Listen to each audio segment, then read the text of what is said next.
Hindi ko akalaing isang bata lang na walang silbi ang ipapadala ng iyong ama para pabagsakin ako. Bitiwan mo ako! Alisin mo ang marumi mong kamay sa mga kamay ko! Alam kong ikaw si Thanos, ang hari ng kadiliman! Isa kang demonyo na dapat ng parusahan! Hindi ako mahina! Ako magpapabagsak sa'yo! Kung nakilala lang kita kagad, hindi ka na makakapagsalita dahil napaslang na kita! Tumigil ka!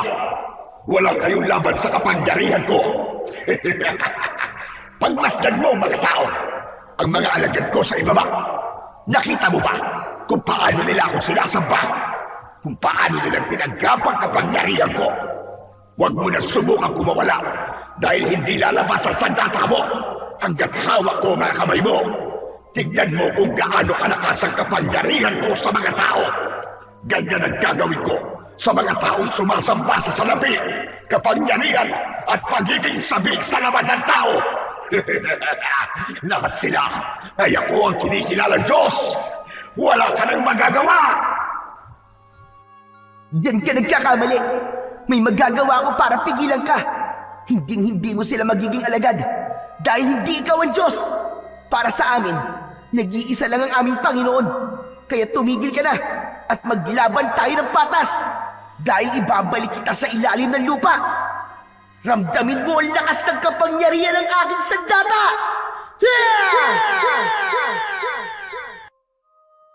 Magandang araw po sa inyong lahat. Narito na naman po tayo sa paglalahad ng isang natatanging kwento tungkol sa isang batang anak ng Arkanghel na binigyan ng espada ng liwanag.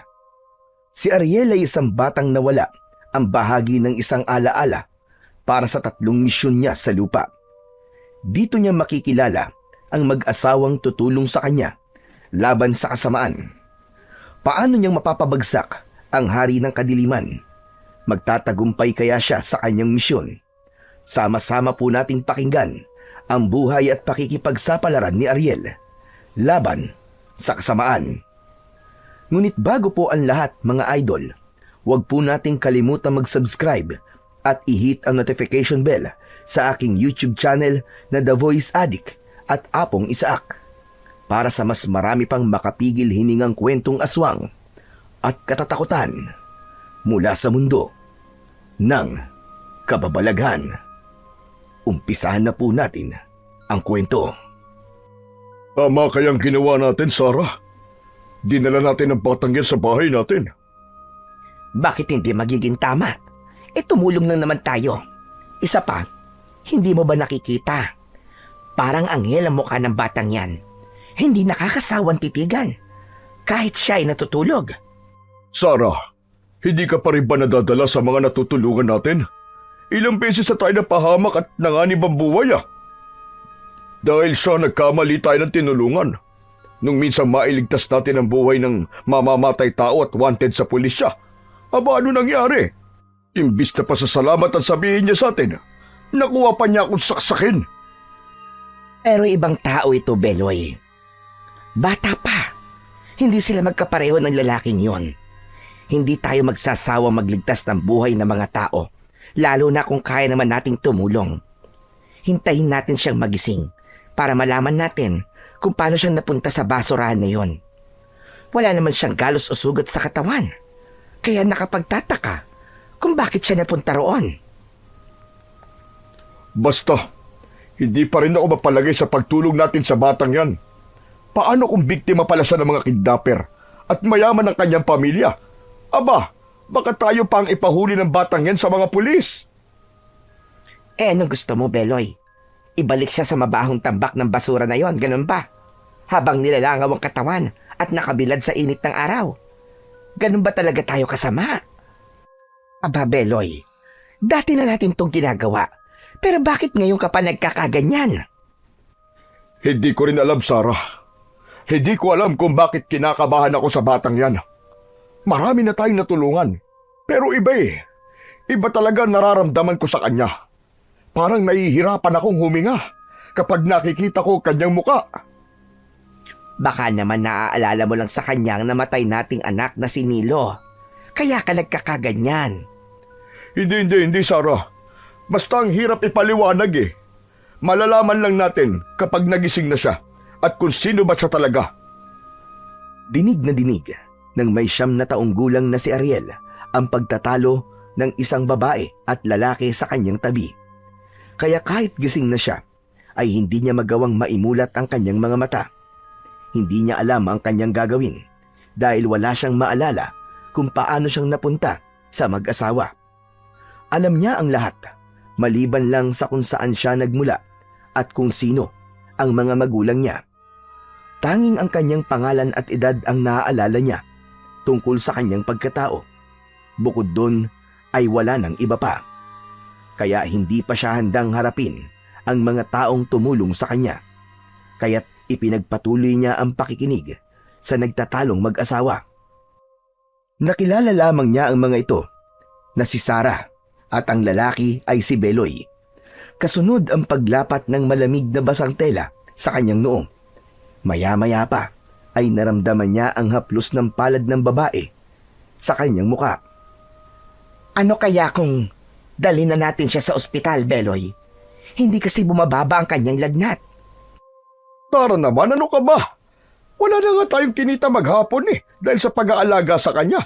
Tapos dadalhin mo pa siya sa ospital kung kailan wala tayong pera. Pero nag-aalala na talaga ako sa kanya, Beloy. 2 araw na siyang hindi nagigising. Baka dito pa siya mamatay. Saglit na pumagitna ang katahimikan sa mag-asawa dahil sa huling sinabi ni Aling Sara. Habang si Mang Beloy naman ay naririnig niyang panay ang buntong hininga sa isang tabi. Dito na siya nagpasyang magmulat ng mga mata upang mabawasan ang pag-aalala ni Aling Sara. Sa una ay nagulat ito, pero sa huli ay napalitan yun ng malapad na ngiti sa labi. Tila nabunutan ng tinik sa dibdib ang babae. Ay, salamat naman Diyos ko at nagising ka na. Gusto mo ba sumandal sa dingding, iho? Tumango si Ariel bilang pagtugon sa alok nito, habang pasimple naman siyang sumusulyap sa nakatayong lalaki sa tabi ni Aling Sara. Bakas din sa mukha ni Aling Sara ang tuwa, habang si Mang Beloy naman ay mariing nakatitig sa kanyang muka. Tila binabasa nito ang mga iniisip niya. Bumangon siya at sumandal sa dingding. Kaya naman, nagsimula ng magtanong si Aling Sara sa kanya. Iho, tagasang ka ba? Paano ka napunta sa basurahan? Pasensya na po. Hindi ko po maalala kung bakit po ako napunta sa basurahan na yun eh. Tanging ang pangalan ko lamang po at edad ang natatandaan ko. Pwede ba yun? Ang alam ko sa mga nawawalan ng alaala lahat ng tungkol sa kanilang pagkatao, nakakalimutan nila. Baka naman may tinatakasan ka lang at nagkukunwari ka para makahanap ka ng mabibiktima. Beloy naman, ano bang klaseng tanong yan?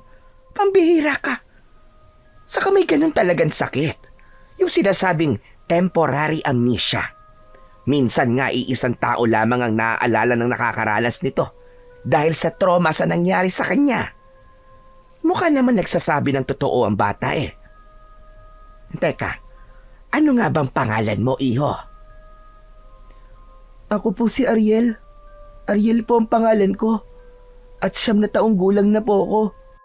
Marami nga po palang salamat sa pagtulong niyo po sa akin.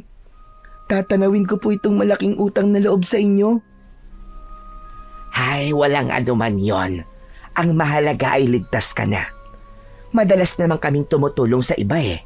Kung gusto mo, dito ka na muna tumira sa amin hanggat hindi mo pa naaalala ang pinagmulan mo. Ano ka ba, Sarah? Tumigil ka nga.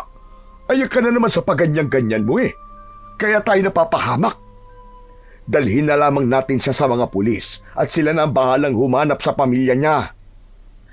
Beloy, ano na bang nangyayari sa'yo? Kanina ka pa nagkakaganyan na. Hindi ka naman dating ganyan.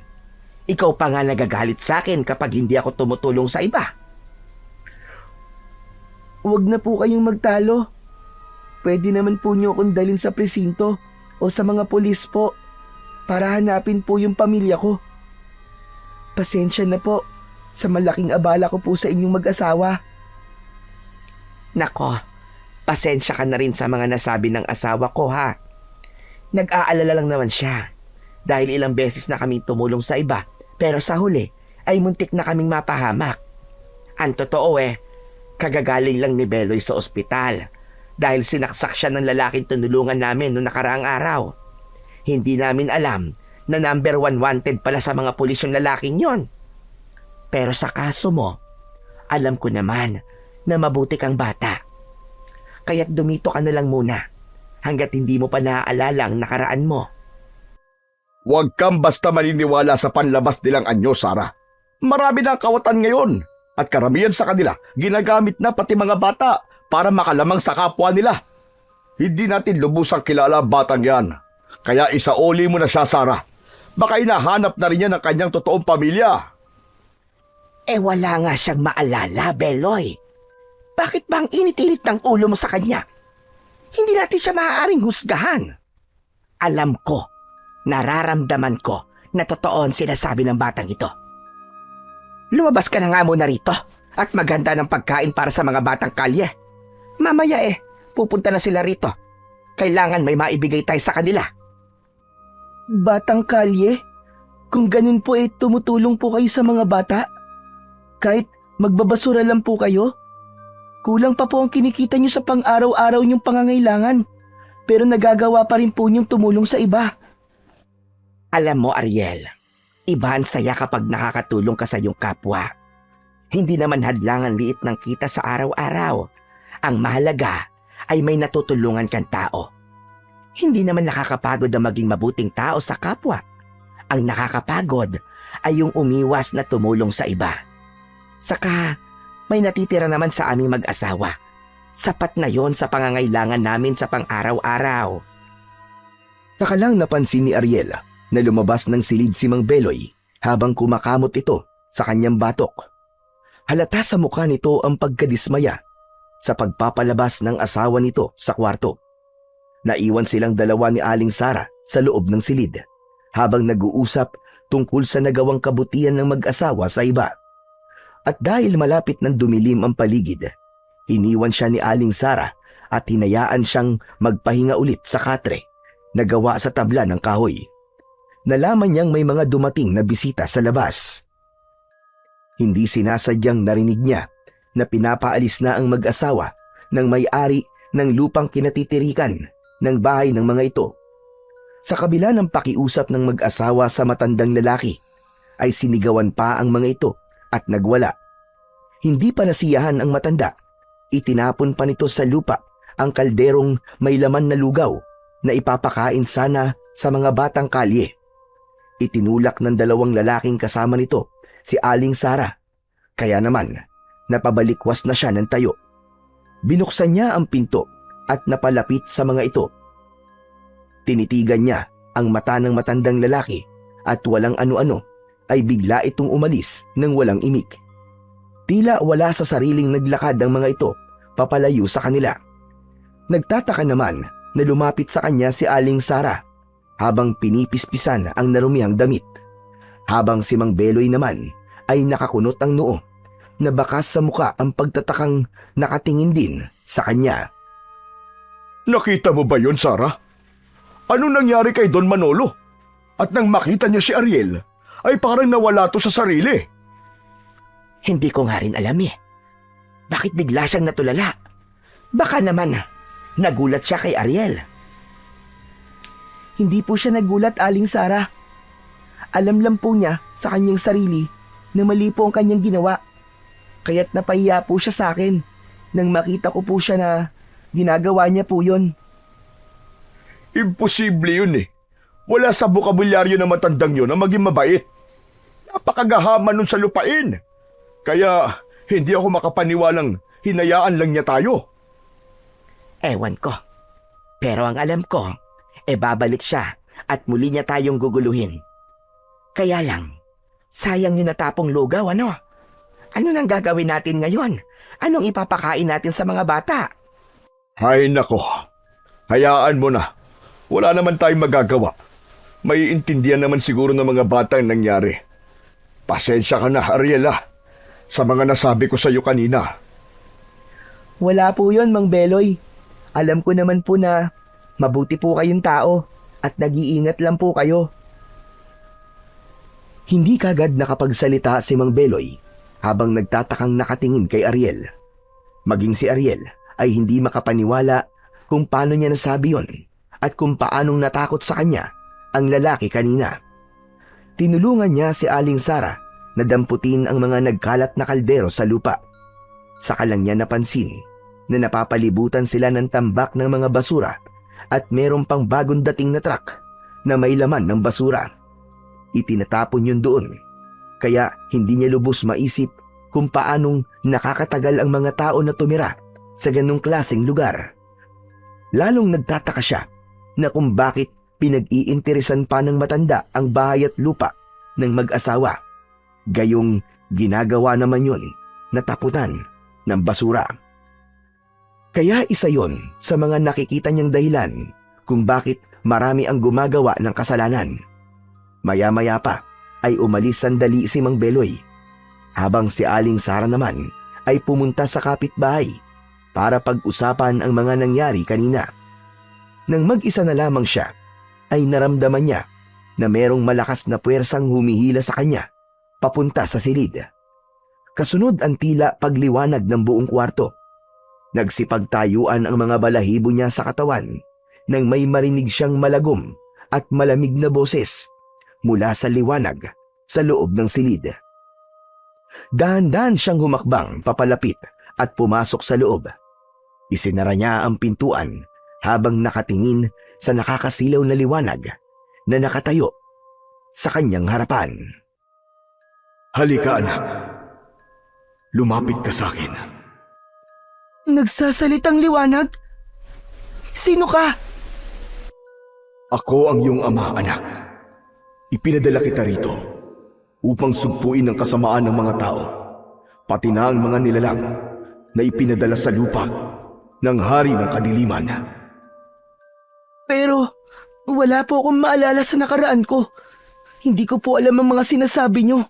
Saka, isa lamang po kayong liwanag eh. Sino po ba talaga kayo?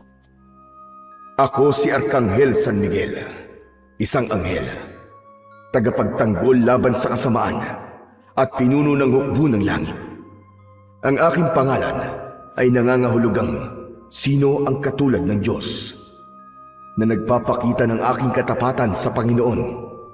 Ipinadala kita sa lupa para sa 3 misyon na kailangan mong tuparin. Misyon? Ano pong misyon? Misyong labanan ng kasamaan, pati na ang hari ng dilim, na patuloy na tumutukso sa mga tao para gumawa ng kasalanan. Nagpaparami siya ng kanyang alagad laban sa mabubuting mga tao. Ang unang misyon mo ay bantayan ang mag-asawang nakapulot sa iyo sa basurahan. Pangalawa, puksain mo ang mga masasamang impakto na alagad ng hari ng dilim. At ang pangatlo ay pabagsakin ang hari ng kadiliman na si Lutanos. Palaganapin mo ang kabutihan laban sa kasamaan. Pero, bakit po ako? Bakit ako po ang kailangan gumawa ng misyon na yun? Dahil isa kang anghel, anak, na walang pakpak. Kapag natupad mo ang iyong misyon, ay magkakaroon ka ng pakpak na tutulong sa iyo para makaakyat ka sa kabanal-banalang langit. Subalit, kailangan mo munang dumaan sa maraming pagsubok, anak. Alamin mo ang buhay ng mga tao at wag na wag kang mananakit ng mabubuting tao. Dahil kung hindi ka na makakabalik pa kailanman sa langit. Ako ang magsisilbi mong gabay at tutulong sa iyo habang nasa lupa ka. Tanggapin mo ang espada ng liwanag. Pagkasabi nun ni Arkanghel San Miguel ay merong nakitang liwanag si Ariel na lumapat sa kanyang katre. Kasabay ng pagkawala ng liwanag ang paglitaw ng isang espada. Kakaiba ang talim nito at kumikislap pa sa kanyang harapan. Yan ang magsisilbi mong sandata laban sa mga halimaw at masasamang nilalang na susubok sa iyong katatagan. Sa oras na mahawakan mo ang sandatang yan, ay biglang maglalaho yan sa mga kamay mo. Ngunit kapag mahaharap ka sa panganib, ibuka mo lang ang palad mo at kusang lilitaw yan sa iyong mga kamay. Yan lang din ang may pangtatapat mo sa sandatang hawak ni Lutanos. Umaasa akong magagawa mo ang misyon mo, anak. Mag-iingat ka. Hangad ko ang tagumpay mo laban sa kasamaan. Kanina pang nawala ang liwanag sa kanyang harapan, ngunit tulala pa rin siyang nakatingin sa espada na nasa ibabaw ng kanyang katre. Hinawakan niya ito at iniangat sa ere. Nagulat siya nang biglayo nagkaroon ng nakakasilaw na liwanag at mas lalong humaba ang talim. Maya-maya pa ay unti-unting naglaho yon sa kanyang mga kamay. Palatandaan yon na walang masamang nilalang sa kanyang paligid. Umasa po kayo. Nagagawin ko po ng maayos ang misyon ko. Laban sa hari ng kadiliman. Nawala ang ngiti sa mga labi ni Ariel nang marinig niya ang boses ni Aling Sara sa labas ng kanyang silid. Magkakasunod din ang katok nito sa dingding ng pinto niya. Ariel, iho! Ariel! Buksan mo nga ang pinto! Sino ba ang kausap mo dyan? Inayos na muna ni Ariel ang kanyang sarili bago niya nilapitan ang pintuan. Hinawakan niya ang seradura nito, saka hinila ang pinto para buksan. Tumambad sa kanyang paningin ang nakatayong si Aling Sara. Nakakunot ang noo nito na sumilip pa sa loob ng kwarto bago siya nito muling tinignan. Iho, narinig ko na parang may kausap ka kanina. Ano bang nangyayari sa'yo? Wala po yun, Aling Sara. Pinipilit ko po kasing alalahanin kung sino po talaga ako. Nahihiya na po kasi ako sa inyo ni Mang Beloy eh. Ano ka ba namang bata ka? Ayos na, hindi ba? Pumayag na si Beloy na dito ka na muna pansamantalang titira sa amin hanggat wala ka pang naaalala sa mga nakaraan mo. Kaya wag mong pilitin ang sarili mo. Baka lalo lamang sumakit ang ulo mo. O siya, sige na. Magpahinga ka na at bukas ay isasama kita sa bahay ng mga magulang ni Beloy. Ano pong gagawin natin doon, Aling Sara? Manganganak na kasi ang kapatid ni Beloy na si Liza. Kailangan daw na may magbantay sa paligid ng bahay nito para hindi raw mapasok ng mga impaktong gumagala sa gabi. Ha? Impakto po? Kung ganun, yung parang mga aswang? Tama ka. Maraming mga aswang ang gumagala sa gabi. Lalo na kung may buntis o merong malapit ng mga anak. Magulo ang lugar na ito.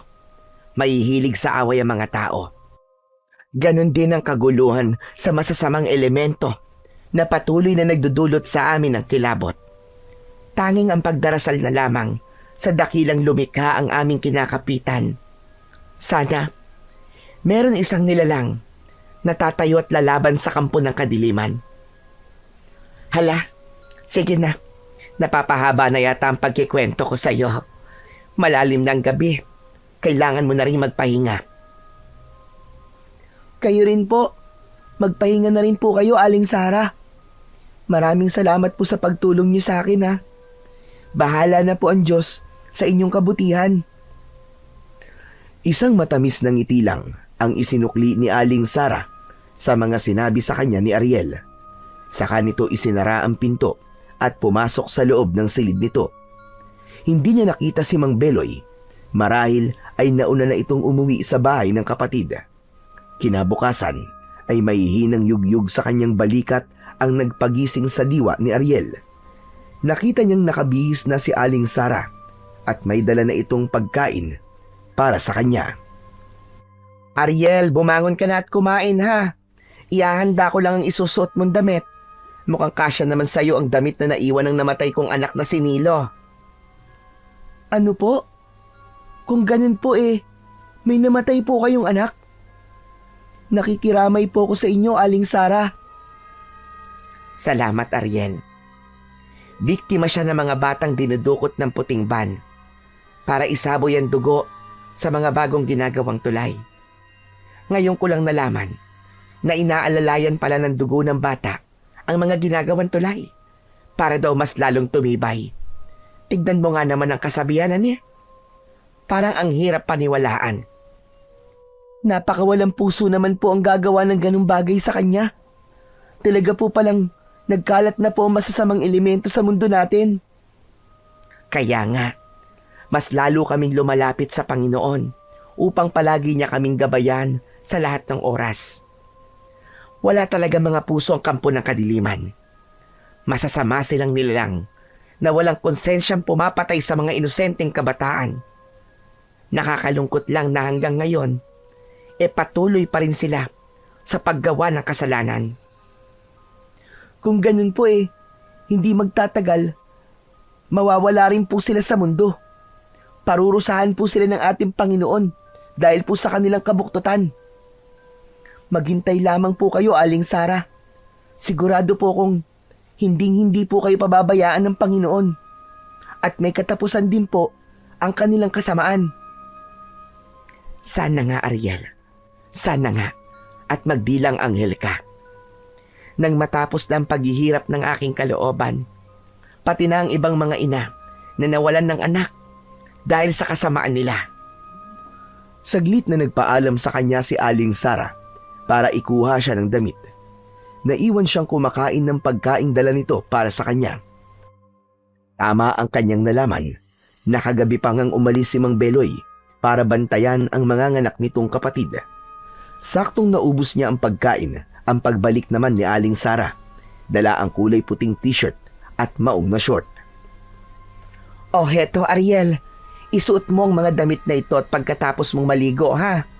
Para sumingaw na rin ang init mo sa katawan at mawala na ang lagnat mo. Marami pong salamat, Aling Sara. O sige na, bilisan mo ng kumilos at hihintayin kita sa labas. Kinuha na muna nito ang lahat ng pinagkainan niya saka lumabas sa silid. Pagkasara nito ng pinto ay saka naman siya naligo at nagmamadaling nagpalit ng damit. Sakto ang damit ni Nilo sa kanya. Kaya nang matapos na siya sa kanyang pagbibihis at mahihandaan sarili, ay lumabas na siya ng kanyang silid. Diretso hanggang sa labas ng bahay. Bahagyang napaunat sa pagkakatayo si Aling Sara nang makita nitong sakto ang damit ng kanyang anak sa kanya. Sa likod nito, ang naghihintay na tricycle. Isang matandang lalaki ang driver nun na nakatingin naman sa unahan ng daan. Agad silang sumakay ng tricycle habang nakatingin lang sa kanya si Aling Sara. Napansin niya ang nangingilid na luha sa mga mata nito. Pasensya na po. Hindi ko na lang po sana ito isinuot kung malulungkot lamang po kayo ng ganyan. Hindi. Ayos lang ako, Ariel. Bigla ko lang kasing naalala ang aking anak sa'yo. Yan din kasi ang huling suot na damit ni Nilo bago siya nawala. Yan din ang damit na madalas yakap ni Beloy, lalo na kung matutulog siya. Sige na, hindi na ako malulungkot. Malayo pa ang biyahe natin at baka mamayang gabi pa tayo makarating. Masyadong liblib ang lugar nila at kaunti lang ang bahay. Kaya siguro pinapamahayan ng mga impaktong halimaw. Ano po bang mga itsura nila? Minsan na kaming nakakita ng impakto. At hindi ko halos mailarawan kung gaanong nakakatakot ang kanilang mga itsura. May pakpak sila na katulad sa mga ibon. Ang kanilang mga mata naman ay parang mata ng ahas. Kulay dilaw yon na may guhit na itim sa gitna ng kanilang mga mata. Basta, nakakatakot. Hindi mo gugustuhin makita sila. Pagkatapos maipaliwanag ni Aling Sara ang itsura ng impakto, ay pumagitan ang katahimikan sa kanilang dalawa. Seryoso rin ang driver na nakatingin sa unahan ng daan. Ilang oras ang lumipas ay madilim na ang paligid. Nakadalawang salin din ng gasolina ang lalaki sa sasakyan nito. Maya-maya pa ay biglang tumirik ang kanilang sasakyan sa gilid ng kalsada. Kaya naman, labis ang pagtataka ng driver dahil inayos daw nito ang sasakyan bago ito bumiyahe. Ilang beses nitong binuhay ang makina, subalit hindi na yun tumunog. Kaya naman, bumaba sila ng tricycle at nagpalinga-linga sa paligid. Diyos ko, ngayon pa talaga nasira ang tricycle. Kung kailang malapit na tayo sa bahay. Ayos lang po yon. Ang mahalaga po, hindi po tayo nadisgrasya.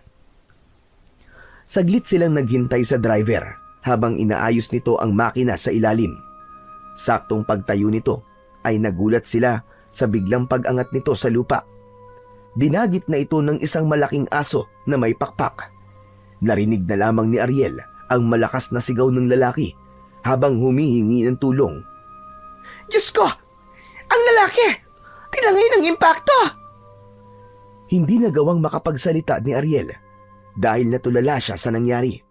Nabigla siya at hindi niya kagad inaasahang sasalakayin ito ng aswang. Wala nang ibang paraan. Makikita kagad ni Aling Sara ang kanyang sandata.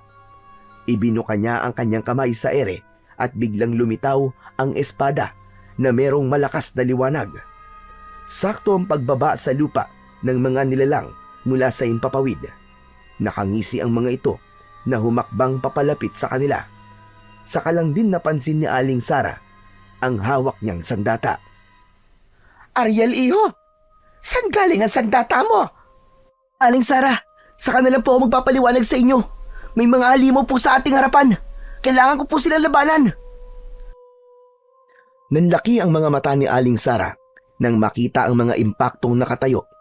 Napakapit ito sa braso ni Ariel, kaya naramdaman niya ang panginginig sa mga kamay nito. Diyos ko! Ang mga impakto! Bakit sila nandito? Kayo po ang sadya nila. Hindi ko po alam kung bakit gusto ka nilang patayin. Pero lalabanan ko po sila. Hindi po sila magtatagumpay. Kasunod ang pagsugod ng malaking nilalang papalapit kay Ariel. Ang pagwasiwas naman niya ng espada sa hangin. Napaatras sa mga ito nang makita ang lumalakas na liwanag sa talim ng kanyang sandata. Habang inatake naman sila ng naunang nilalang, muntik tamaan ng kuko sa leeg si Ariel. Subalit nagawa niya yung maiwasan at hinampas niya yon ng espada. Tinamaan niya ito sa muka ng talim, kasabay ng pagbagsak nito sa lupa. Umaangil itong nakatingin sa kanya, nahalata ang sakit sa muka nito. Tumalon siya ng mataas, diretso ang patak sa tiyan ng halimaw, sabay tarak niya ng kanyang espada ng liwanag sa dibdib nito. Nagulat ang lahat sa epekto ng espada sa katawan ng nilalang. Bumulwak ang kumukulo na kulay itim na putik mula sa sugat nito at unti-unting tinunaw ang buong katawan ng impakto. Nasaksiyan yon ng mga kasamahan nito at isa-isang lumipad pabalik sa impapawid. Kaya naman, mabilis na binunot ni Ariel ang kanyang sandata sa pagkakabaon sa putik at nagulat siya sa isa pang kakayahan ng kanyang espada. Tumaas ang liwanag ng kanyang espada hanggang sa maabot ang mga impakto sa impapawid. Tinamaan ng mga ito sa pakpak, ang iba naman ay sa katawan. Isa-isa itong bumagsak sa lupa habang namimilipit sa sakit. Nilapitan niya ang mga ito at pinagsasasaksak niya sa leeg, katulad sa naunang nangyari sa aswang. Kumulo ang umuusok na kulay itim na putik mula sa sugat na nilikha ng kanyang sandata hanggang sa tinunaw nito ang katawan ng mga impakto. Bumalik ang mga ito sa pagiging abo. Nang maubos niya ang mga kalaban, ay saka naman siya tumayo at lumingon sa kinatatayuan ni Aling Sara. Nakaawang ang bibig nito habang nakatingin sa kanya. Bigla itong natulala at hindi makapaniwala sa kanyang mga nakita. Kaya naman, nilapitan niya ito at hinawakan ng kamay. Biglang nahila nito ang kamay at umatras papalayo sa kanya. Bakas ang takot sa mga mata ng babae. Sino ka? Sino ka ban talaga? At paano mo silang natalo? Bago sumagot si Ariel, ay naglaho rin ng espada sa kanyang mga kamay. Indikasyon yun na wala ng banta ng panganib sa kanilang paligid. Hindi niya alam kung paano niyang ipapaliwanag kay Aling Sara kung sino nga ba siyang talaga. Akma na magtatapat na sana si Ariel sa babae nang makita niya ang lumitaw na liwanag sa likuran ni Aling Sara. Wala kang sasabihin sa kanya tungkol sa misyon at kung sino ka ban talaga. Alam niyan tungkol sa mga agimat. Yun na lang muna ang gamitin mong dahilan para maipaliwanag mo kung sino ka. Mag-iingat ka, anak. Marami pa ang mga nagkalat na masasamang nilalang na susubok para makuha ang mag-asawang yan. Magtatanong pa sana si Ariel sa liwanag nang bigla na itong naglaho sa kanyang harapan. Hindi niya alam kung bakit kailangan niyang proteksyonan ang mag-asawa laban sa masasamang elemento. Tinatanong kita, Ariel. Anong nangyayari? Paano ka nagkaroon ng sandatang naglalaho? At ang mga halimaw sa itaas ng himpapawid, nagawa mo silang pabagsakin gamit lamang ang liwanag ng espada mo. Aling Sara, hindi ko rin po alam kung paano po nangyari yun eh. Maging ang paglitaw po ng espada sa mga kamay ko. Ang natatandaan ko lang po ay meron po akong agimat na papatay sa mga masasamang nilalang na kagaya ng impakto. Bukod po ron, wala na po akong maalala. Diyos ko, hanggang ngayon nanginginig pa rin ang mga kamay ko. Tignan mo. Hindi ako makapaniwala sa mga nagawa mo, iho. Nakikiusap po ako sa inyo, Aling Sara. Sana po ay wala pong ibang tao ang makakaalam tungkol sa kakayahan ko. Siyempre hindi. Mas iingatan pa nga kita ngayon dahil sa kakayahan mo. Kung totoong may agimat ka, nangangahulog ang mabuti kang tao at ikaw ang ipinadalang sugo para puksain ang mga nilalang ng kadiliman. Kaya lang, natatakot ako para sa iyo, iho. Dahil ang mga napatay mo ay mga alagad lang. Siguradong may namumuno sa kanila. Hindi niyo po kailangan matakot sa kanila, Aling Sara. Kung nasa panig po kayo ng kabutihan at matibay po ang inyong paniniwala sa Diyos. Aling Sara, ano na po ang gagawin natin? Nawala na po ang driver ng tricycle eh. No pa nga ba? Kailangan na nating maglakad. Malapit na lamang ang bahay ng nanay at tatay sa lugar na ito. Tara na, at baka marami pang dumating na impakto dito. Diyos ko, nininervyos na talaga ako. Nagsimula na silang maglakad sa madilim na bahagi ng kalsada. Mabuti na lamang at kahit paano ay maliwanag ang sikat ng buwan. Biglang naalala ni Aling Sara ang tungkol sa nakita nitong epekto ng espada sa katawan ng mga nilalang. Diyos ko, iho. Hindi talaga ako makapaniwalang nagiging mga putik ang nilalang na tinatamaan ng iyong espada hanggang sa maging abo na lamang sila. Isang pambihirang sandata ang nasa kamay mo, Ariel. Ako rin po, Aling Sara. Nabigla din po ako sa nakita ko eh. Lalo na po nang lumabas po ang kumukulong putik sa mata at bibig at mga ilong ng impakto. Talagang hindi po nila kinaya ang sakit mula po sa talim ng aking espada. Kung ganon, ay malaki ang maitutulong mo sa pagbabantay sa hipag ko. Hindi na sumagot si Ariel sa sinabi ni Aling Sara. Nag-aalala siyang mas dumami pa ang makakakita sa kanyang kakayahan at masira ng tuluyan ang kanyang misyon. Kahit na anong mangyari, kailangan niyang tuparin ng misyon upang maging isa na siyang ganap na anghel. Pero parang pinanghihinaan siya ng loob, lalo pa at hindi mawala sa kanyang isip ang nakakatakot na itsura ng mga nilalang. Hindi pa niya nakakaharap ang hari ng kadiliman na si Lutanos. Paano pa kung ito na ang kalaban niya? 50 minuto nilang nilakad ang kalsada papunta sa bahay ng mga biyanan ni Aling Sara. Pagdating nila roon, ay nakita nilang naglilibot si Mang Beloy sa paligid ng bahay na gawa sa kahoy at dahon ng anaw ang bubong. May dala itong bao na merong lumalabas na usok. Amoy insenso't kamangyan ang singaw nito. Saglit na tumigil ang lalaki sa ginagawa at nagtatakang napatingin sa kanila. Mabilis itong lumapit kina Ariel at Aling Sara. Aba, nasa sasakyan nyo? Saka bakit ganyan ang mga itsura nyo? Pawisan at namumutla. Nako, samahan mo muna kami ni Ariel sa loob ng bahay at kailangan naming uminom ng tubig. Ano ba kasi nangyari sa inyo at pagod na pagod kayo? Saglit lang. Ilalapag ko lang itong bao para masamahan ko kayo sa loob. Sabay na silang pumasok sa loob ng bahay. Pagdating nila sa loob, ay napansin kagad ni Ariel Marami ang tao sa sala. Nagdadasal ang mga ito, habang ang iba naman ay may hawak na palaspas. Umuusok din yon, at ang usok nito ay ikinakalat sa pinto ng silid, kung saan ay naririnig naman niya ang mahihinang pag-iray ng babaeng manganganak. Biglang lumamig ang hangin na humahampas sa kanyang braso, na parang nagbabantang lumabas ang kanyang espada. Napatingin siya kay Aling Sara. Bumakas ang pag-aalala sa mukha nito nang makita ang pag-aalala sa kanyang mga mata. Agad itong lumapit sa kanya.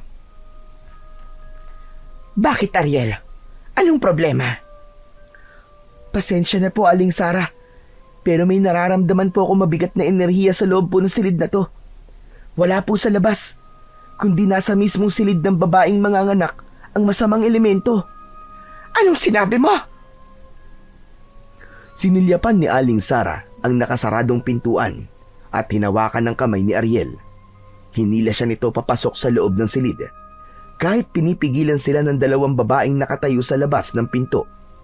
Maya-maya pa ay lumabas na rin si Mang Beloy. May dala itong tubig sa baso, kaya ang tangkasanan nilang pagpasok sa loob ng silid ay pansamantalang nahinto.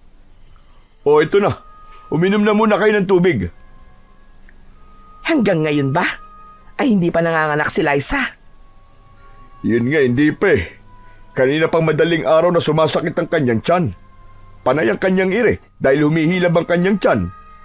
Naghihintay kami ng tricycle para sana madala na siya sa ospital. Kaya lang sabi ng kumadrona ay lalabas na raw ang bata eh. Deka, oo nga pala no, nasan yung sasakyan nyo? Naglakad kami mula sa crossing. Nasiraan kami ng sasakyan. Pwede ba kaming pumasok sa loob ng kwarto ni Liza? Aba oo naman. Nandun nga si nanay at tatay eh. Hindi na natapos ni Mang Beloy ang sasabihin nito nang biglang magsisisigaw si Liza habang sinasabing halimaw ang bata. Kasunod ang pag-iyak ng sanggol. Iba yon sa ordinaryong sanggol na bagong silang. Bumukas ang pinto ng silid at iniluwa noon ang tumakbong kumadrona at ang mga biyanan na Aling Sara. Bakas sa mukha ng mga ito ang matinding takot. Sinilip ni Ariel ang silid at halos manlaki ang kanyang mga mata nang makita ang nakatayong kulay itim na sanggol. Nakatungtong ito sa tiyan ng kapatid ni Mang Beloy. Sa tiyan ng sanggol ay nakalabas pa ang pusod at nakakonekta sa sinapupunan ng ina nito. Mabilis na pumasok si Ariel at isinara niya ang pinto. Ariel, anong gagawin mo? Lumabas ka riyan! Tiyanak yan! Isang aswang! Buksan mo ang pinto! Huwag kang sumigaw. Walang mangyayari kay Ariel, pati na sa kapatid mo. Pero sa anak niya, paniguradong meron. Dati nang merong patyanak sa lugar niyo. Kaya alam mo mapanganib sila kung bubuhayin pa siya. Paano ang kapatid ko? Nakita naman niya kung anong klaseng nilalang ang isinilang niya, hindi ba? Naririnig ni Ariel ang palitan ng pag-uusap ng mag-asawa sa labas ng silid. Muli niyang sinulyapan ang babaeng nakahiga sa katre. Dahil sa hindi nito matanggap ang itsura ng anak, ay nawalan na ito ng malay. Sa kanya ibinuka ang kanyang kanang kamay at lumabas roon ang kanyang espada. Nagpalipat-lipat ang patyanak sa bawat kanto ng silid. Mabuti na lamang at nakasarado ang mga bintana. Kinagat nito ang sariling pusod. Kaya naman, nang matanggal yon ay naglakad ito sa dingding na gawa sa sawaling kawayan at bigla siya nitong nilukso para umatake. Nakagat siya sa kanyang kamay pero nagawa niyang mapalo ng puluhan ng espada ang mukha nito. Tumalsik ito ng pasadsad sa sahig habang umaangil na parang isang aso. Nilapitan niya ito at akma nang itatarak niya ang kanyang espada sa katawan ng patyanak nang bigla itong mag-anyong sanggol. Kaya hindi niya kagad na ituloy ang gagawin. Tila nawala siya sa kanyang sarili at bibitiwan niya sana ang kanyang espada para sana kargay nito. Pero biglang lumaki ang bibig nito at lumitaw ang malapating nitong mga ngipin. Saka kumulubot ang balat. Lumaki ang mga mata. Tumulis ang tenga hanggang sa magmukha na itong paniki. Tumalon ito at lumambitin sa kanyang kulay puting damit para sana kagatin siya sa muka. Ngunit Nahawakan niya ito sa leeg at naihagis. Habang nasa ere, ay ubod lakas niya itong tinaga ng kanyang espada. Nahati ang katawan nito sa gitna. Bumagsak ito sa sahig na gawa sa tabla ng kahoy. Nagkikikisay ang katawan nito hanggang sa unti-unting lamunin ito ng putik. Naging maputing likido ito at sakto ang paglaho ng kanyang sandata, ang pagbalandra naman ng pinto ng silid. Iniluwa noon ang nag-aalalang si Mang Beloy, pati na ang mga magulang nito na umiiyak. Hinanap ng mga ito ang patyanak at itinuro niya ang nabasang sahig, habang si Aling Sara naman ay nakita ang sugat niya sa kamay. Napuno ng iyakan ang loob ng kwarto ni Liza, habang wala pa rin itong malay. Ni hindi nagtanong ang mga ito kung paano niyang napatay ang patyanak dahil abala na ang mga ito sa pagdadalamhati. Ariel, may sugat ka sa kamay. Diyos ko, kailangan mahugasan niya at makuskus ng bawang. Wala po ito. Ang mahalaga po ay ligtas na po si Ate Liza. Saka lang napaluha si Aling Sara. Bakas sa mukha nito ang pag-aalala at takot habang nakatingin sa dumudugo niyang sugat. Sinamahan siya nito sa kusina at ito mismo ang gumamot sa sugat niya. Nilagyan na rin ito ng benda ang kanyang kamay. Saka ito naupo sa bangko na gawa sa kahoy habang nagtatakang napatingin sa kanya. Hindi ko alam kung paano mong napatay ang patyanak, iyo. Pero kinakabahan na ako sa mga pinaggagawa mong bata ka. Hindi ako makapaniwalang meron kang kapangyarihang katulad ng espada. Hindi magtatagal. Marami ang makakaalam sa kakayahan mo. Malalagay ka sa panganib. Paano kung mamatay ka habang nasa poder kita? Hindi ko alam kung ano ang gagawin ko kung may mangyaring masama sa'yo. Kahit nasaan naman po tayo, Aling Sara, kung oras na po natin ay wala po tayong magagawa. Kaya habang buhay pa po tayo, ay gumawa po tayo ng kabutihan sa kapwa natin. Hindi po ako natatakot kung mapahamak man po ako o mamatay. Ang mahalaga po ay masugpo po ang masasamang nilalang na nanggugulo po sa sanlibutan. Mag-iingat po ako para hindi po kayo mag-alala. Siya nga po pala, patawarin niyo po ako sa nagawa ko sa anak ni Ate Liza. Biglang dumating si Mang Beloy at mahigpit na hinawakan nito ang kanyang braso at galit na tumingin sa kanya. Ariel, anong ginawa mo? Ano nangyari sa inyo ng patyanak na yun habang nasa loob kayo ng kwarto ng kapatid ko? Wala po akong ginawa, Mang Beloy. Beloy, bitiwan mo ang braso ni Ariel. Hindi ka na naawa sa bata. Hindi mo ba nakitang may sugat siya sa kamay? Inatake rin siya ng anak ni Liza. Tigilan mo na nga siya. Saka lang naramdaman ni Ariel ang pagluwag ng pagkapit sa kanyang braso ni Mang Beloy. Kasunod ang paghila sa kanya ni Aling Sara at itinayo siya sa likod nito. Iniharang nito ang katawan at hinarap ang asawa. Hindi ko na alam kung ano ang mga nangyayari sa paligid natin. Halos lahat ng elemento ay lumalabas na sa lugar natin at patuloy na nang bibiktima ng mga tao. Isa pa nga sa mga inaalala ko, hindi namin alam kung paanong ipagtatapat kay Liza ang nangyari sa kanyang asawa. Aba, tila raw nawala ito sa sarili bago nagbikti kahapon. Pagkatapos kayo naman ay ang kanyang anak. Diyos ko, iniisip ko palang nasasabihin ito sa kanya para nang may mabigat na batong nakadagan sa dibdib ko. Si Aling Sara ay napataklob sa sariling bibig matapos nitong marinig ang sinabi ng asawa, habang si Ariel naman ay biglang kinabahan sa mga nalaman. Sa isip niya ay kaya siya ipinadala ng kanyang ama sa lupa ay dahil mas lumalakas na ang puwersa ng kasamaan sa lugar ng mag-asawa. Hindi na niya narinig ang mga sumunod na pinag-usapan ng mga ito dahil pinapasok na siya sa loob ng magiging kwarto niya. Dahil pagod at masyado ng malalim ang gabi, kagad na nakatulog si Ariel sa katre. Kinabukasan ay nagising si Ariel sa malakas na pagagulgol ng iyak ni Liza sa kabilang kwarto. Marahil ay alam na nito ang nangyari sa anak at asawa. Ilang beses niyang narinig na parang nawalan ng malay si Liza. Kaya naman, napabalikwa siya ng bangon sa higaan at lumabas ng kanyang silid. Oh, bakit bumangon ka na, Ariel? Magpahinga ka na muna. Narinig ko po kasing umiiyak si Ate Liza eh. Ah, oo. Alam na kasi niya ang nangyari sa anak at asawa niya.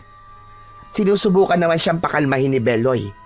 Kaya sa awa naman ng Diyos, nakatulog na ulit siya. Kahit sino naman po siguro na nasa kalagayan niya, hindi rin kagad matatanggap ang nangyari sa kanya.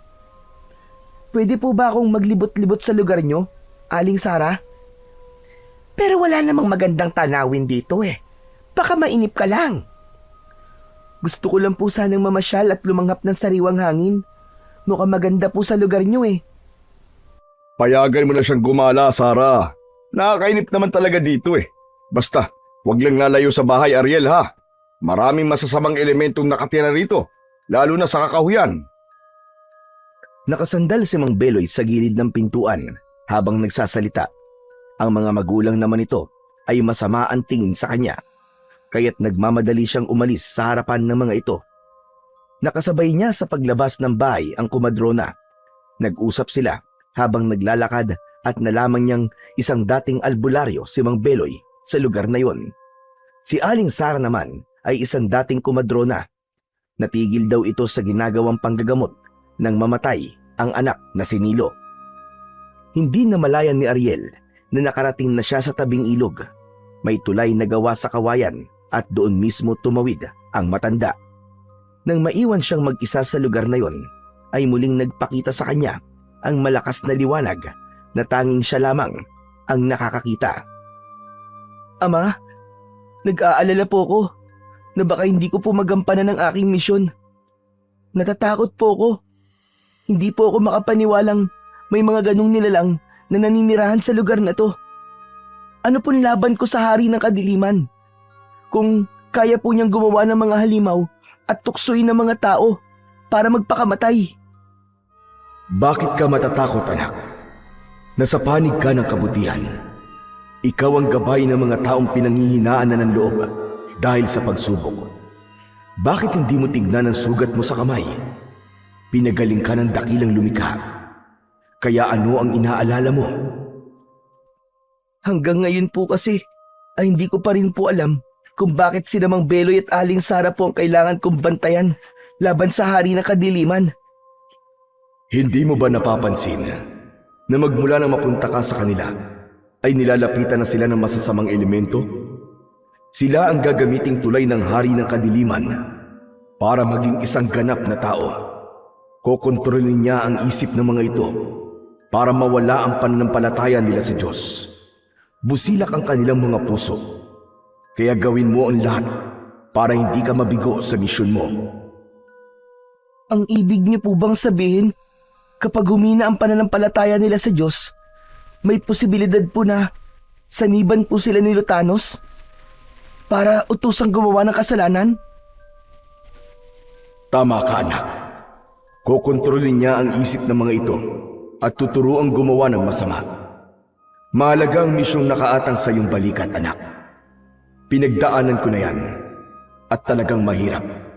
Subalit kung matibay ang paniniwala mo sa Panginoon, hindi ka niya pababayaan. Isa lamang yung pagsubok na dapat mong malampasan.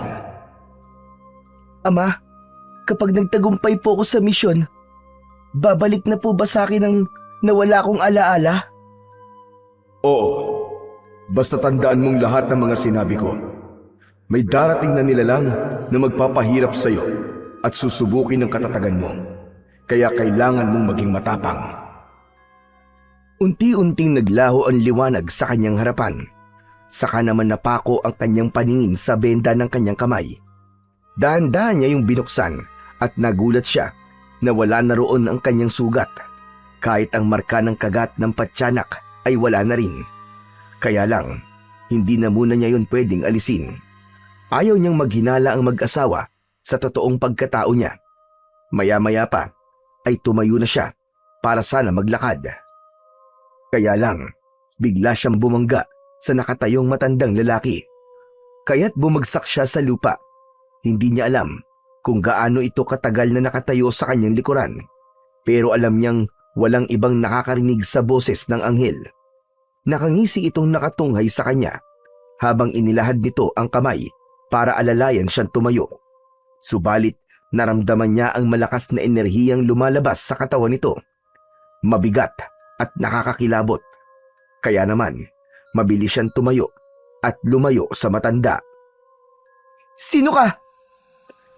Hindi ito nagsalita at sa halip, lumingalinga ito sa paligid saka humakbang papalapit sa kanya. Nakangisi pa rin ito habang nakalahad ang kamay. Saka lang niya napansin na mahahaba ang mga kuko nito sa daliri.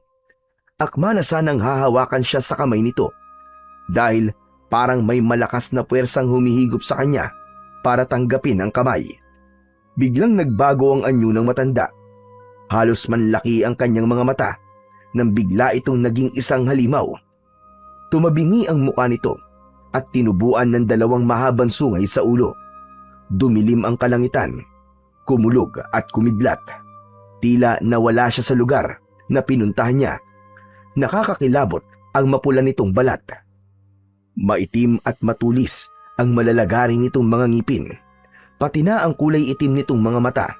Higit sa lahat, lumitaw rin ang buntot nito, pakpak na kulay itim at ang sandatang tridente. Hindi niya na nagawang palabasin ang kanyang sandata dahil nagawa na siya nitong mahawakan sa kanyang kamay at nailipad sa impapawid. Hindi ko akalaing isang bata lang na walang silbi ang ipapadala ng iyong ama para pabagsakin ako. Bitiwan mo ako! Alisin mo marumi mong kamay sa mga kamay ko! Alam kong ikaw si Lutanos, ang hari ng kadiliman. Isa kang demonyo na dapat ng parusahan. Hindi ako mahina. Ako magpapabagsak sa'yo. Kung nakilala lang kita kagad, hindi ka na makakapagsalita dahil lapas lang na kita. Umigil ka! Wala kayong laban sa kapangyarihan ko. Pagmasdan mo mga tao, ang mga alagad ko sa ibaba. Nakita mo ba kung paano nila ako sinasamba? Kung paano nila tinatanggap ang kapangyarihan ko? Huwag mo nang subukan kumawala dahil hindi lalabas ang sandata mo hanggat hawak ko ang mga kamay mo. Tignan mo kung gaano kalakas ang kapangyarihan ko sa mga tao. Ganyan ang gagawin ko sa mga taong sumasamba sa salapi.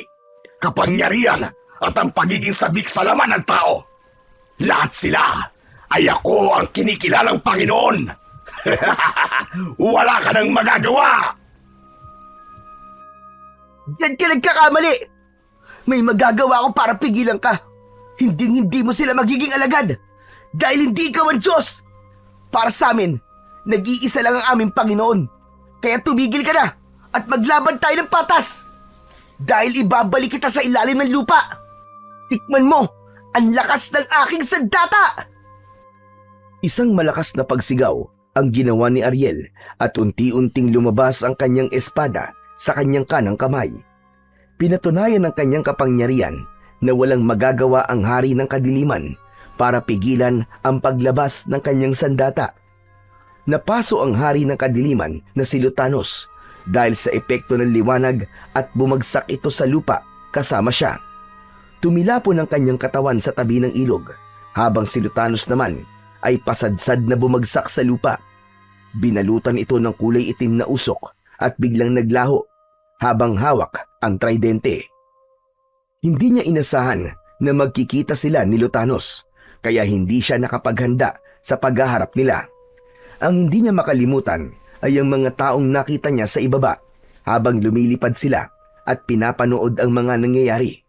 Nakita niya sa kabilang baryo ang rayot, pasugalan, pambubugbog ng asawa at pagnanakaw ng mga kabataan sa mga tindahan.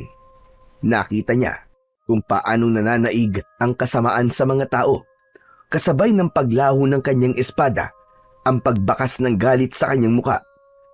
Pumatak ang kanyang luha sa kanyang mga mata.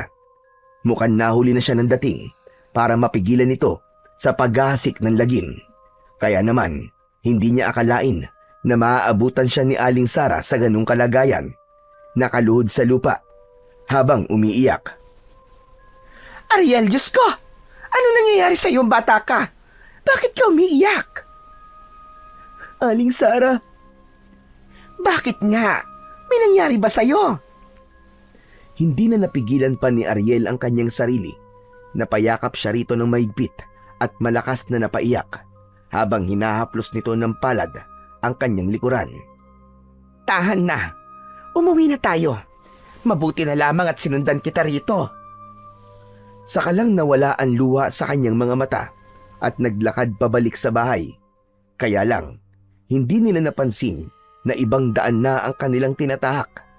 Pareho nilang hindi kabisado ang lugar, kaya hindi rin ito napansin na naliligaw na sila. Saglit silang tumigil sa paglalakad at inilinga ang paningin sa paligid. Muling lumabas ang espada sa kanyang kamay at kahit tirik ang araw ay naramdaman niyang parang may mali sa lugar na kanilang napuntahan. Biglang lumitaw ang liwanag sa kanyang tabi, ang kanyang amang gabay. Humanda ka, anak. Nakita nila si Sarah. Talasan mo ang pakiramdam mo. Huwag mong hahayaang makuha nila si Sarah. Hindi sumagot si Ariel. Sa halip ay mahigpit niyang hinawakan ng puluhan ng espada at humarang sa unahan ni Aling Sarah para proteksyonan ito laban sa mga nilalang na nagtatago sa likod ng mga puno. Maya-maya pa ay lumitaw ang mga ito sa kanilang harapan. 6 na malalaking usa na may kakaibang anyo. Ang malasangan nitong sungay ay merong matutulis na dulo, habang ang mapupulang mga mata ay nakatingin sa kanilang kinatatayuan. Idagdag pa ang pagtulo ng malalapot nitong laway sa bibig. Inihanda niya ang espada ng liwanag at itinutok sa mga ito. Biglang nagkulay itim ang balat ng mga usa at mabilis ang takbong sumugod sa kanila. Sinalubong niya ng espada ang unang usang sumugod sa kanya. Tinamaan ito sa leeg, kaya naman bumagsak ito sa damuhan. Patalon niyang itinarak ang talim ng kanyang sandata sa dibdib nito. Bumulwak ang kumukulong putik mula sa sugat nito hanggang sa malusaw ang katawan ng usa.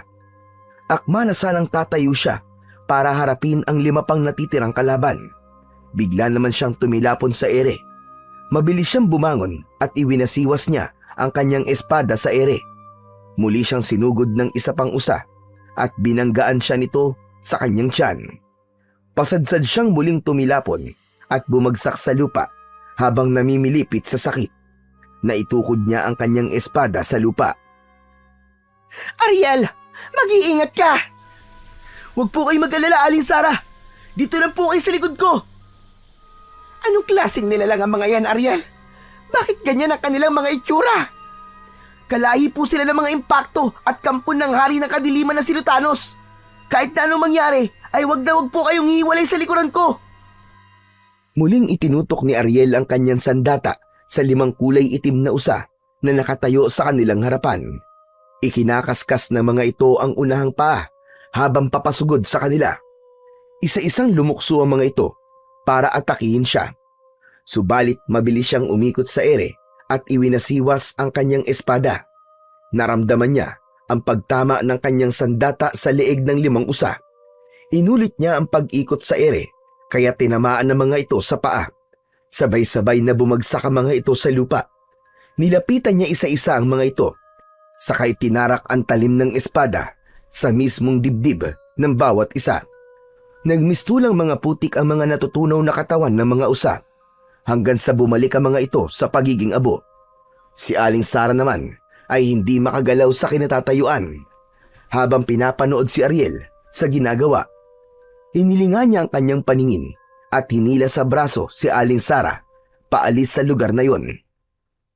Nahihiwagaan na talaga ako sa pagkatao mo, Ariel. Parang hindi ka isang ordinaryong bata. Pagkatapos ng mga nakita ko, masasabi kong sanay na sanay ka sa pakikipaglaban.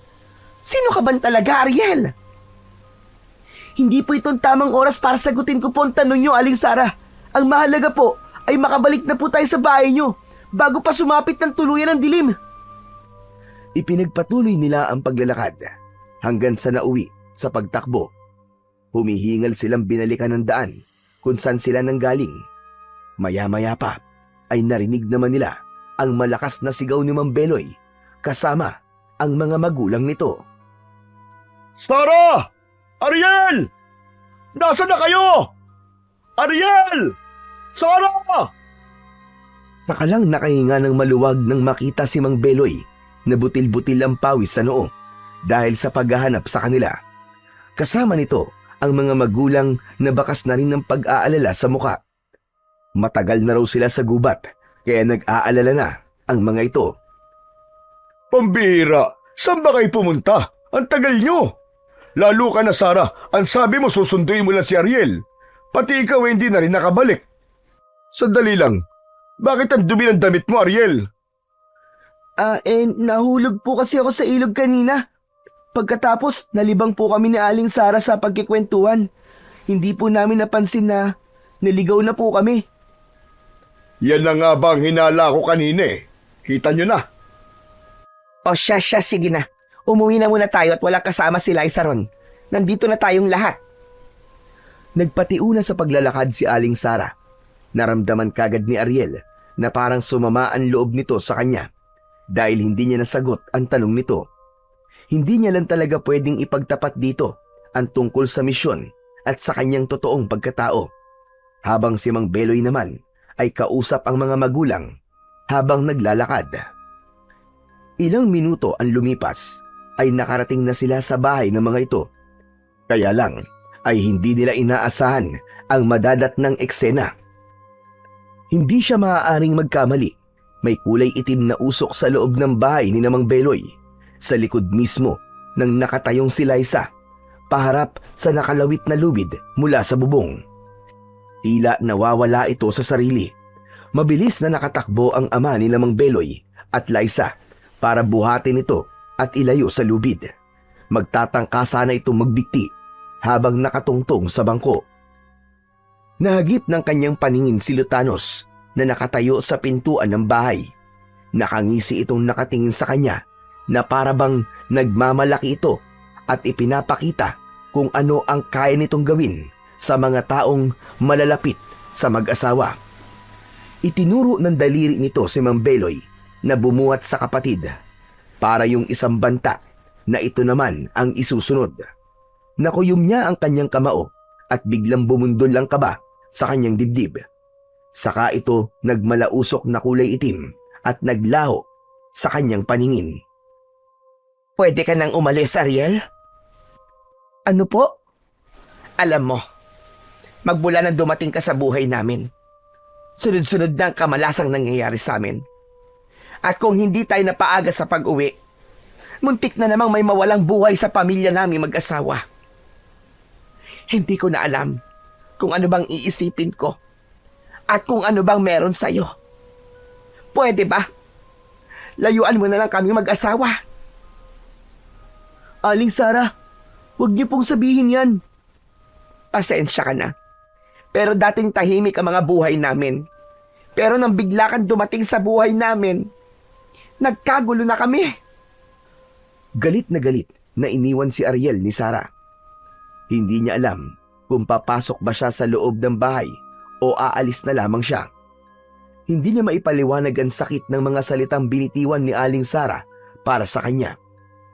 Kaya naman, humakbang siyang paatras at lumayo sa bahay ng mag-asawa. Tumigil siya sa malaking puno ng mangga at doon na muna pansamantalang tumambay. Babantayan niya mula sa malayo ang bahay ng mag-asawa para siguraduhing ligtas ang mga ito.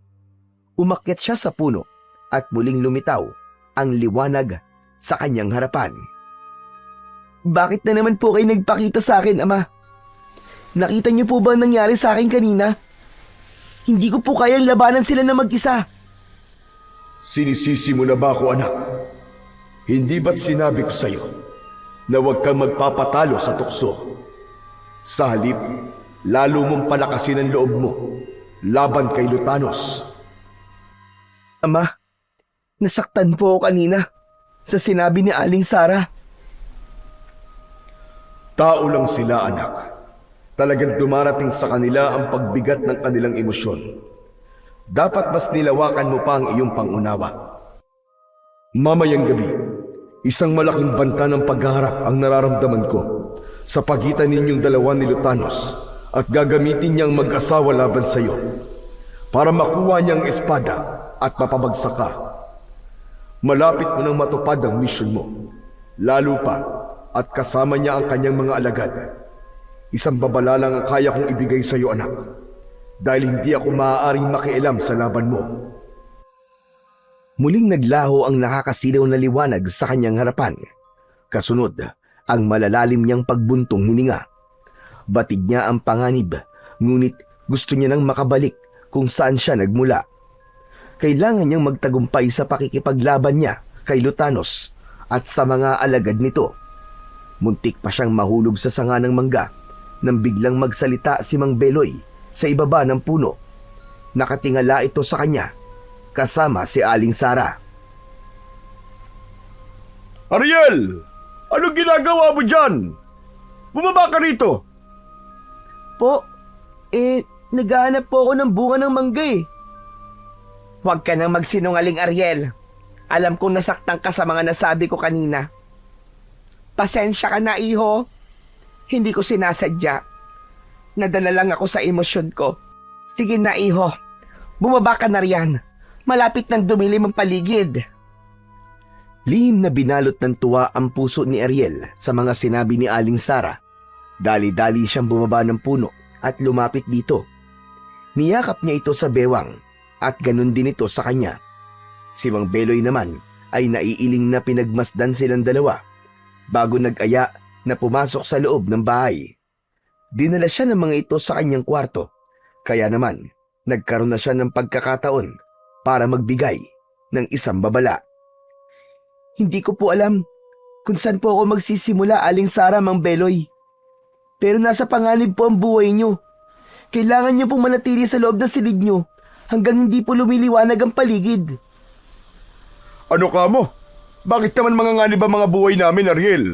Tungkol ba to sa naikwento sa akin ni Sara na mga nangyayari sa'yo? Ipinagtapat ko na kay Beloy ang mga napapansin ko sa'yo, Ariel. Kaya kung ano man ang nangyayari sa'yo, tatanggapin namin yun. Isa lamang po akong manunugis ng masasamang elemento na nanggugulo sa mga tao. Totoo pong wala akong maalala sa nakaraan ko. Ngunit ang dati ko pong gawain ang siyang naalala ng aking katawan. Kaya mahusay po ako sa pakikipaglaban. Yun lang po natira sa alaala ko. Hindi ko po alam kung ano po ang nangyari sa akin at nagkaganito ako. Pero alam ko po na may parating na panganib sa lugar na ito. Kahit ngayon lang po, makinig naman po kayo sa akin. O sige, sa pagkakataong ito ay magtitiwala kami sa'yo. Pero gusto kong mangako ka na mag-iingat ka. Opo, kayo na po sanang bahalang magpaliwanag sa mga magulang niyo at kapatid. Hindi po ako aalis hanggat hindi ko po nasisigurado ang kaligtasan niyo. Pagkatapos po nito, ay magpapaalam na rin po ako sa inyo. Inutusan ni Ariel na suubin o tawasin ang buong bahay ni Mang Beloy upang mabalutan ng proteksyon ang buong paligid laban sa alagad ni Lutanos. Nang maihanda ni Ariel ang kanyang sarili, ganun din ang kaligtasan ng mag-asawa at pamilya nito, ay lumabas siya ng bahay. Sa labas mismo ng bakuran siya naghintay habang binabayo ng kaba ang kanyang dibdib. Ay panay ang kanyang dasal na sana ay gabayan at proteksyonan din siya ng kanyang ama. Gustong gusto niya nang matapos ang misyon dahil gusto niya nang makabalik sa kanyang pinagmulan. Kaya lang, sa pag-aabang niya sa labas ay nagulat siya sa paghinto ng sasakyan na van sa tapat niya at sapilitan siya nitong ipinasok sa loob ng sasakyan. Napansin niyang maiitim ang mga mata nito, kaya alam niyang nasa ilalim ito ng panghihipnotismo ni Lutanos. Nagpumiglas siya at kagad na pinalabas ang kanyang espada sa kanyang mga kamay. Lumitaw ang liwanag sa talim nito, kaya naman natigilan ng mga ito at mabilis na bumaba ng sasakyan dahil sa labis na takot. Nagulat na lamang siya sa biglang pagsulpot ni Mang Beloy sa labas ng sasakyan. May dala itong 2x2 at galit na galit sa 4 na lalaking sumubok na kidnapin siya. Ang mga walang hiya! Bumalik pa talaga kayo pagkatapos ng dukutin at patayin ang anak ko! Kilala ko kayo! Kayo ang kumuha sa anak ko! Maging si Aling Sara ay napalabas na din ng bahay nang makilala ang plaka ng van. Umiiyak itong dumampot ng bato at pinaulanan ng bato ang 4 na lalaking hindi makagalaw sa kinatatayuan. Ngunit iba ang kutob ni Ariel sa nangyayari. Parang sinadya na dalhin sa tapat ng bahay ang van para palabasin ang mag-asawa. Biglang kinabahan si Ariel nang maisip na parang nahulog sila sa patibong. Lalo pa at hindi umaalis ang mga lalaki na nakatingin lang sa kanila. Parang wala ang mga ito sa sarili. Mga walang hiya kayo! Kampon ng kadiliman! Mga hayop! Pinatay niyo ang anak ko!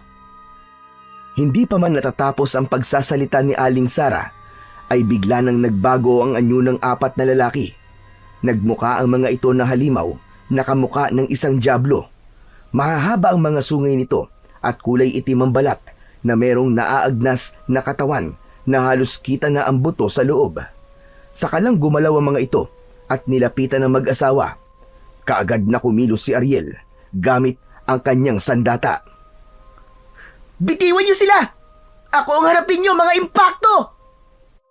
Sumerko sa ere si Ariel at pagbagsak sa lupa ay sakto sa nilalang na may hawak sa leeg ni Aling Sara. Inilusot niya ang kanyang talim ng sandata sa sikmura ng halimaw at lumabas ang malakas na liwanag sa talim.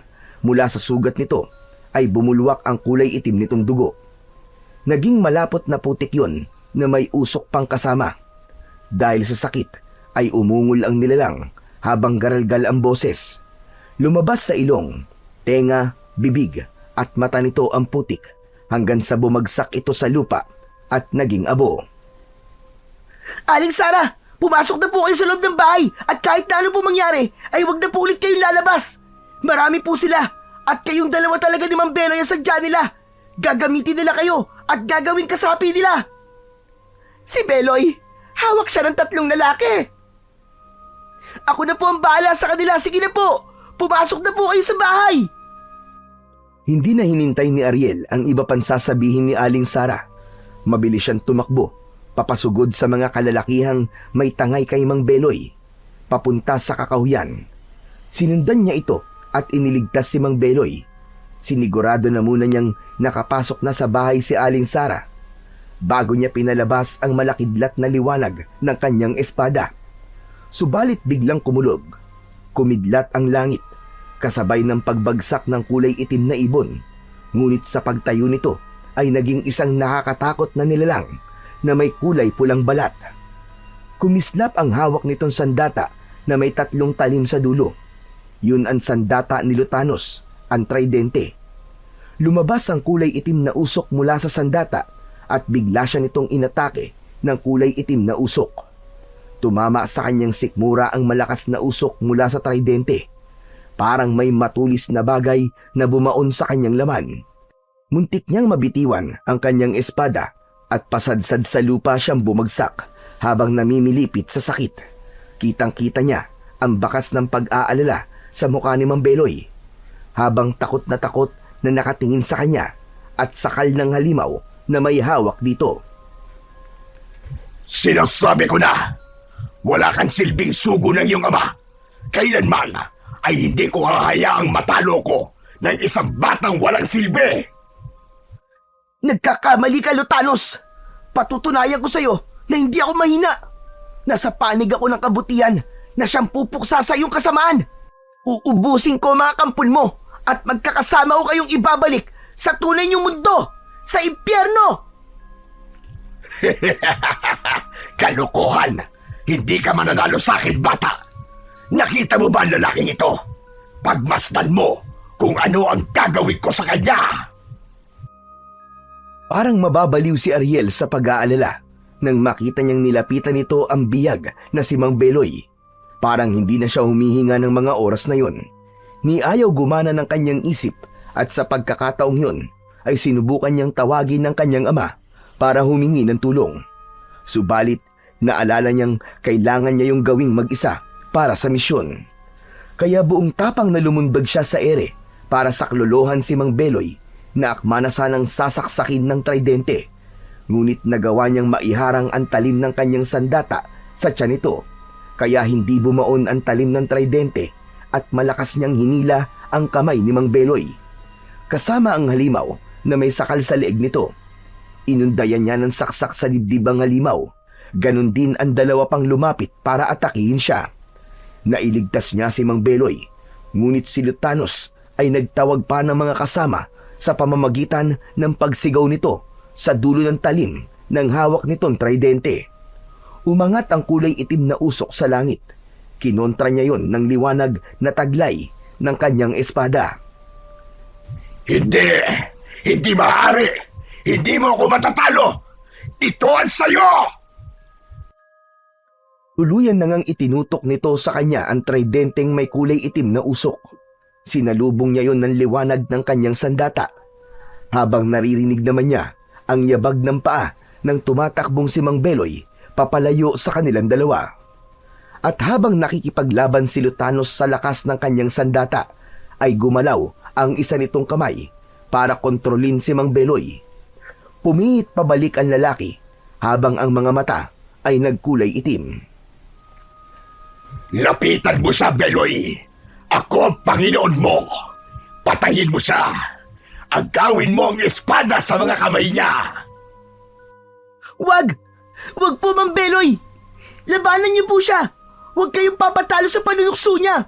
Nakikiusap po ako para sa anak niyo at kay Aling Sara! Subalit tuloy-tuloy lang ito sa paglalakad, papalapit sa kanyang kinaroroonan. Tila natalo na ito ng kapangyarihan ng kadiliman.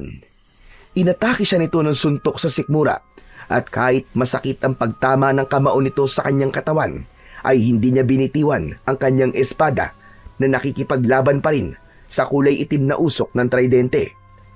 Lumabas sa langit ang kidlat at bigla nitong tinamaan ang hawak niyang espada. Tila mas dumagdag pa ang lakas ng kapangyarihan ng kanyang sandata. Yeah! Mamatay ka na! Heto na ang katapusan mo!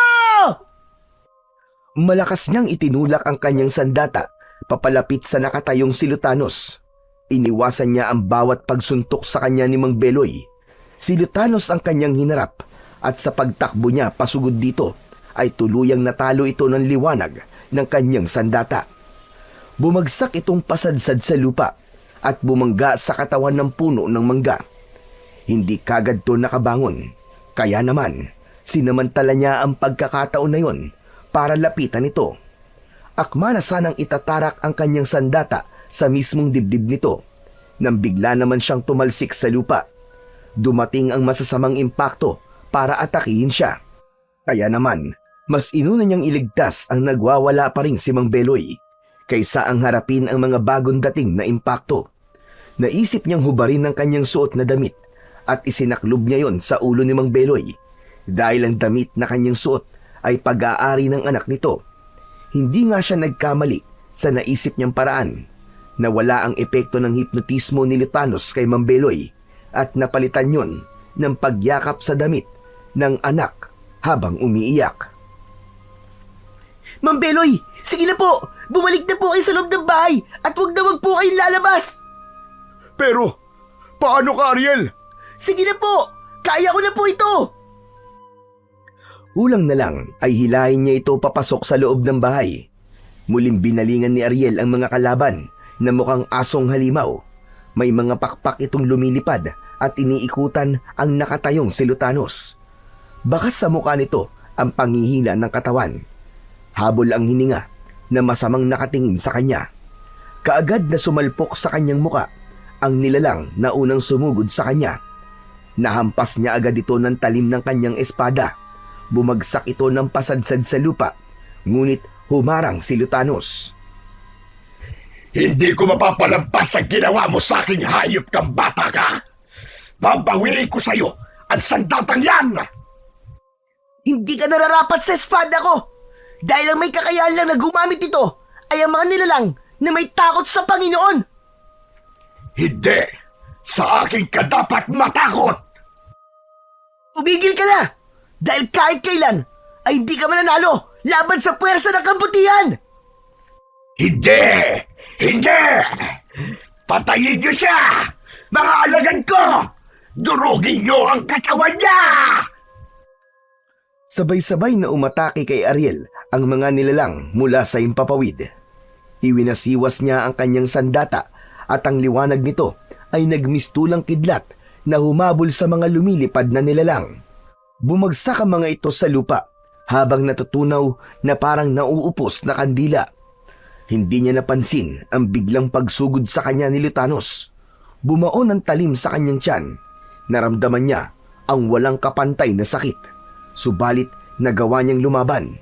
Mas lumapit pa siya rito hanggang sa maabot nito ng kanyang sandata. Ngunit nabigo siyang masugatan nito dahil inihagis siya nito sa lupa. Namimilipit siya sa sakit na napabangon sa kinabagsakan. Itinukod niya ang kanyang espada sa lupa. Narinig niya ang malakas na pagtawa ni Lutanos. Ipinikit niya ang kanyang mga mata. Naramdaman ni Ariel ang pagbalot ng liwanag sa kanyang buong katawan. Nawala ang sakit mula sa sugat niya at sa pagmulat ng kanyang mga mata. Naglalagablab na ang liwanag ng kanyang sandata. Sabay tutok sa nakatayong si Lutanos. Kinontra yon ng tridente nito at lumabas ang makapal na kulay itim na usok mula sa sandata nito. Gumuhit ang malakas na kidlat sa langit, pati na ang pagdagundong ng malakas na kulog. Buong lakas na mas lumapit pa si Ariel sa hari ng kadiliman. Hindi nito kinaya ang lakas ng puwersa ng kapangyarihan mula sa sandata ni Ariel. Bumagsak ito ng pasadsad sa lupa. Natanggal ang dalawang sungay nito at lumabas ang putik sa mata, sa bibig at sa ilong nito. Mabilis siyang lumuhod sa tiyan nito at itinarak ang talim ng kanyang espada sa mismong dibdib nito. Tuluyan na nga itong natalo ng epekto ng kanyang espada ng liwanag. Hindi! Hindi! Binalot ng malakas na liwanag ang buong katawan ng nakahandusay na si Lutanos. Tuluyan na itong nilamon ng liwanag mula sa kanyang sandata. Samantalang ang hawak naman itong tridente ay nagmistulang parang kandila na dahan-dahang natutunaw sa lupa. Nangihinang napaluhod sa lupa si Ariel habang nakayuko. Nakatukod ang kanyang espada at hindi siya makapaniwalang natalo niya ang hari ng mga impakto at kadiliman. Lumitaw ang isang malakas na liwanag mula sa kanyang harapan. Naglaho ang kanyang sandata sa kanyang mga kamay. Indikasyon yun na wala na ang banta ng panganib sa paligid. Binabati kita, anak.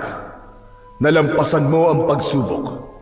Nagtagumpay ka sa 3 misyon. Hindi pa rin po ako makapaniwala, Ama. Hindi ko po akalaing matatalo ko po ang hari ng kadiliman na si Lutanos. Nagawa mo yun, anak, dahil malakas ang pananalig mo sa ating Panginoon. Kailanman ay hindi nagtatagumpay ang kasamaan laban sa puwersa ng kabutihan. Hindi masusukat ang kapangyarihan ng dakilang lumikha upang protektahan ang kanyang mga anak na nananalig sa kanya. Sana ito na ang huli at wakas ng pag-aasik nila ng lagim sa sanlibutan. Bumukas ang pinto ng bahay ng mag-asawa nang makitang wala na ang mga nilalang sa labas ng bakuran ng mga ito. Kasunod, ang kapatid at mga magulang ni Mang Beloy. Naluluwa ang dalawa na tumakbo sa kanyang kinaroroonan. Niyakap siya nito ng mahigpit. Diyos ko! Ang akala namin ay kung ano nang nangyari sa iyo, Ariel. Takot na takot kami habang pinapanood ka naming makipaglaban sa hari ng kadiliman. Lalo na nang mawala sa sarili si Beloy at iniligtas mo siya sa pamamagitan ng damit ng aming anak. Lalo na nang makita naming nasaksak ka ng tridente, Ariel. Paniguradong may sugat ka sa tiyan. Halika, gamutin natin ang sugat mo. Iniharap siya ni Mang Beloy para sana ay suriin ang kanyang sugat sa tiyan. Subalit napaawang ang bibig nito nang makitang walang marka ng talim ng tridente sa kanyang laman. Aminado siyang nagkaroon siya ng kasalanan dahil kailangan niyang magsinungaling para sa kanyang misyon. At yun na ang tamang pagkakataon para ipagtapat sa mga ito kung sino nga ba siyang talaga.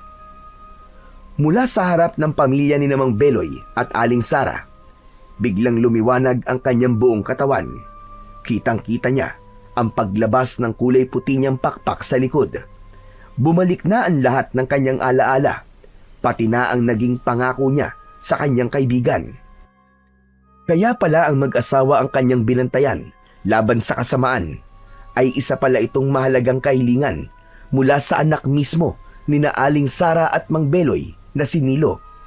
Hindi siya makapaniwala nang maalala na niya ang nakaraan, pati na ang kanyang pamilya at pinagmulan.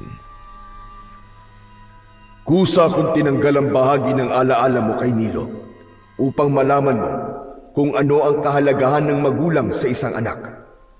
Hanggang sa huli ay ipinakita ni Nilo kung gaano niya kamahal ang kanyang mga magulang.